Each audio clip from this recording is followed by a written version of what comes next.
hi guys, I'm back again. So nga pala guys, i-mention ko lang sa inyo na nagbenta kami ng ilang sisiw na natives doon kinila Sir Paul tsaka kay Do Carpintero kasi nga guys, naghahanap din kasi sila ng sisiw. So ngayon guys, dadalhin namin doon. Nga pala guys, kanina nagpakuha ako ng purga. Ito yun guys, yung sinasabi ko sa inyo na bunga po. Ito yun guys, so nagpakuha din si Sir Paul or si Bayaw kasi magpupurga sila mamaya. So ayan, ito yung dadalhin ko doon guys. Ito yung kanyang pagmumukha guys. Ayan, para siyang niyog din na maliliit lang. So ito yung dadalhin ko doon para nga makapagpurga sila mamaya. And then, nga pala guys, yung dadalhin namin ng mga sisiw sa kanila is nasa 16 pieces lang kasi yun lang yung available namin. Maliliit pa yung iba. Ilalagay ko na muna sa box doon guys kasi para masettle ko na and then aalis na kami mamaya. And anyway, if you haven't subscribed in our channel guys, please do consider subscribing and please do like this video and share to your friends. Do comment down below pala sa mga katanungan nyo. And please do like our page on Facebook guys. Ayan po. So again guys, wala kaming available na sisiw na shamu. Ito ay mga natives lang na pwede naming ibenta kay nila Sir Paul. So ayun guys, maglalagay na muna ako sa carton o ilalagay na muna namin sila para we're good to go and punta na tayo doon sa yard nila Doc Carpintero. So ito guys, yung carton na paglalagyan namin para okay siya guys and malaki. Kukuha lang ako ng ayan, napakarami nila dito guys. Ayan yung itsura nila guys kapag hapon na, dyan na sila pumapalagi. Ayan yung ilang mga inahin guys o sa ibabaw. So anyway, ayan, ito yung paglalagyan namin.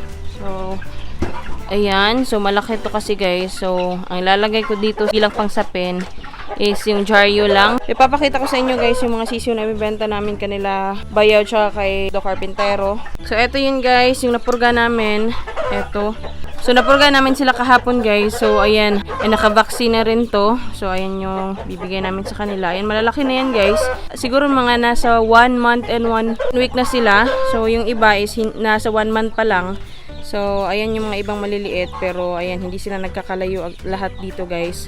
So, nasa 16 pieces to. So, ito yung mga ibibenta namin na natives. Kanila Sir Paul, tsaka kay Do Carpintero. So, ayan guys, lalagay na muna namin ito doon sa aming lalagyan. Nandito ko sa border area. Ito yung sinasabi ko, guys, na hindi pa namin pwedeng ibenta.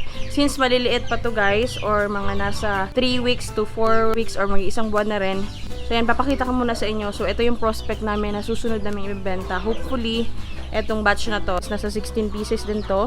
So, ito yung mga hopefully sa susunod mabenta rin namin. Ito naman sa kabila guys, ito yung mga pure namin dito. Magpo-post na lang kami sa susunod guys. So, si Haruko nga pala yung nanay nito. Tapos yung tatay nito, si Poy naman. So, ayan. Ito yung mga shamu asil natin dito na soon magiging available sa ating page. So, abang-abang kayo for this batch guys. Nasa tig 500 pataas yung presyo bawat isa na month old guys. So, ayan. Kuha na muna akong newspaper guys.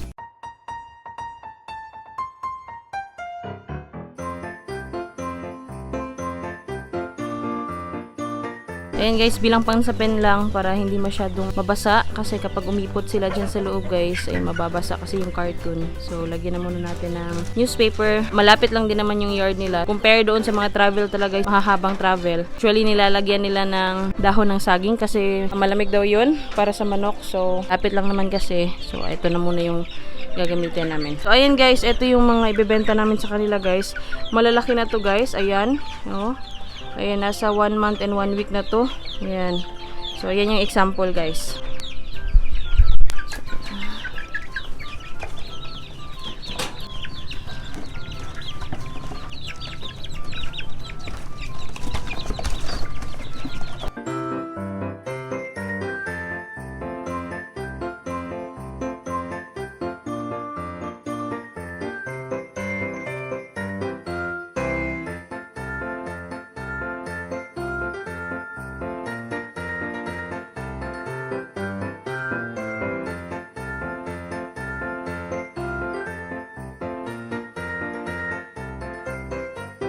So, ito guys, nalagay na namin lahat. So, dadalhin namin ito, maging yung mga kanina po na mga bunga. So, yung pinakuha namin. So, ayan, abang-abang kay mamaya guys kasi pupunta tayo doon sa yard nila Sir Paul, tsaka ni Do Carpintero. Marami na sila kasi manok din doon. So, papakita ko rin sa inyo.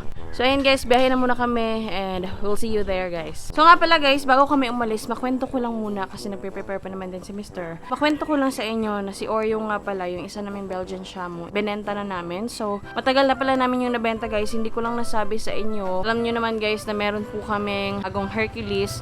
na isang Belgian Shamu from Jensen. So, yun yung magiging stag namin for them, yung mga cookies and cream namin para iiwas din sa inbreeding, guys. Hindi ko siya nasabi sa inyo kasi medyo na busy ata ako and then nakalimutan ko lang din talaga, guys. So, thankful nga pala kami para din sa kanila and good luck din and God bless po sa inyong pag-breed kay Oreo. Naging attached na rin kami kay Oreo since may pangalan na nga siya. So, nga pala, guys, kanina, guys, morning, hindi pa ako nag-vlog or hindi ko pa na-open talaga yung vlog officially. Nagpa-condition po kami kanila cookies and cream and also binigyan na rin namin sa supplement and then injectable na vitamin si Luffy since siya nga yung pairing namin sa kanya. Nangitlog na po si Cream. So ngayon, guys, ayan, papakita ko sa inyo yung video na yun. So guys, ayan, bibigyan ko ng astig or yung pangpurga yung aming inahin or magiging bagong inahin namin na si Cream. Isang Belgian po ito. Kasi kahapon, guys, nakita ko yung itlog niya. Nangingitlog na pala siya. So, ayan, guys, kailangan yung i-monitor. And then, ayan, bibigyan natin ng Bilamil, guys. Ito po yung gamit namin. Ayan.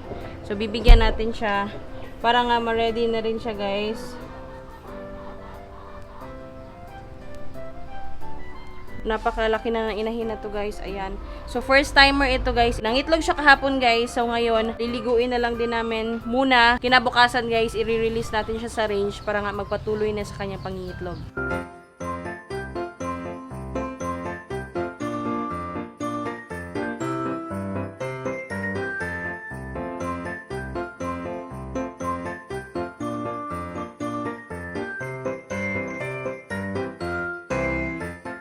Kung matatandaan nyo, guys, ayan, hinahayaan lang kasi namin yung malaga din or magiging inahin namin dito soon. So, hinahayaan lang namin sila sa range. Parang masanay sila dito, guys. Yung kinaganda niya, kasi nasanay siya sa range, guys, is naghanap talaga siya ng kanyang paiitlogan or ng pugaran kung saan doon siya mangingitlog. Compare kasi doon sa mga nasanay sa kulungan, guys, ay hindi sila masyadong marunong based on our experience na rin kasi meron din po kaming inahin dito na palagi lang nasa kulungan and then later on na nangitlog na siya. Ayan, guys, napansin namin hindi talaga siya madiskarte in terms sa paghahanap ng mga pugaran nila. Natapos nang naligo si Cream, guys, so dyan na muna siya. Para at least din, tip lang, guys, ilagay nyo doon sa mga may semento kung sakali man meron din kayong area na ganyan. Para at least hindi sila lumubog doon sa mabuhangin na area, guys. Yung mga ganyan, guys, oh. Magiging marumi ulit sila. Si Cookies po ito, ayan. Bibigyan ulit natin siya ng pamurga, guys. Pupurgahin natin. Vitamins, of course, guys, huwag nyo kalimutan yung B-complex. Kung tinatanong nyo kami para sa mga vitamins namin, ito po yung binibigay namin. 0.5 lang yung binibigay namin for them, guys.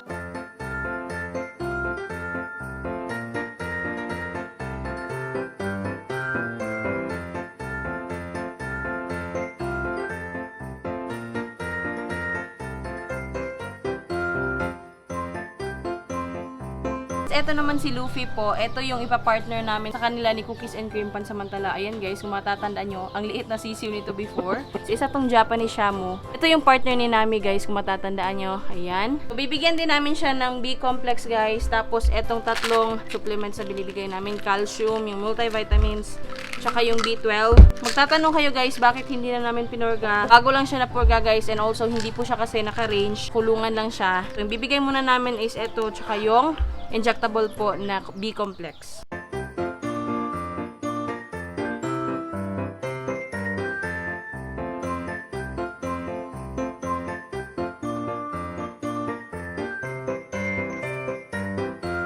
Bilang partner ni Cookies and Cream, guys, ayan, liliguin din namin si Luffy. Kung matatandaan nyo, yung Belgian Shamu namin na nakuha from Jensen, bata pa kasi, guys, hindi pa siya pwede. Ito na muna si Luffy kasi nasa 8 months na si Luffy. So, siya na muna yung partner namin sa kanila for the meantime po. Nangitlog na nga si Cream. So, ngayon, guys, papakita ko sa inyo yung itlog. Ito na yung itlog ng aming Belgian na Shamu. Medyo maliit pa siya, guys, kasi first time pa naman din yan. Hopefully, mag-succeed yung breeding natin for them.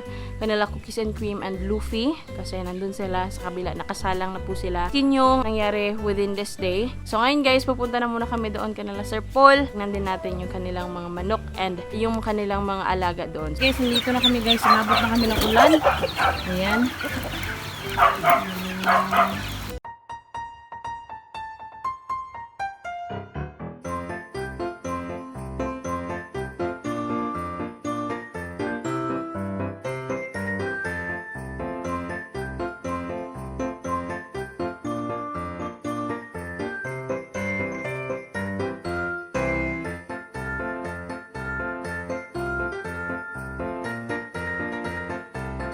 Ayan guys, lahat po ay nasa 16 pieces.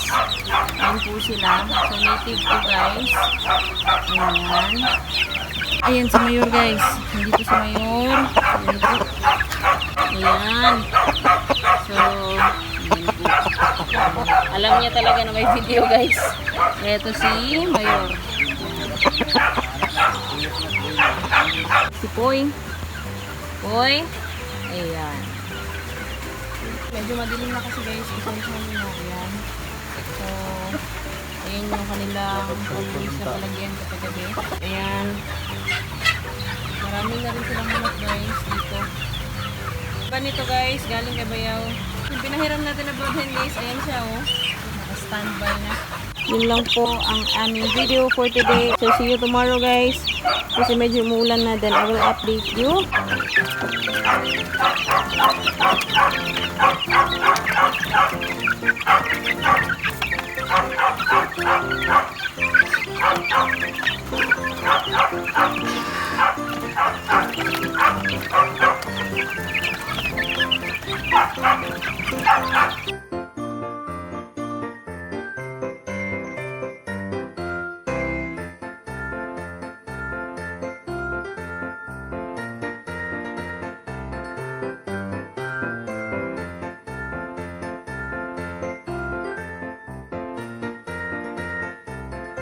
So, ayun guys, yun lang yung aming video for today since umulan nga guys and hindi na ako makakapag-update pa sa inyo ulit.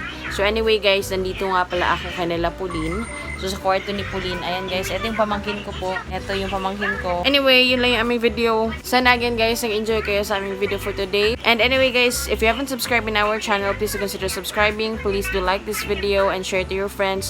Do comment down below para sa mga katanungan nyo. And please don't forget to like our page on Facebook guys. Yun lang po ang aming video for today guys. Again, sana nag-enjoy kayo. Please stay safe, stay home kasi meron pa pong COVID. Do good, goodbye guys, and peace out everybody. Bye!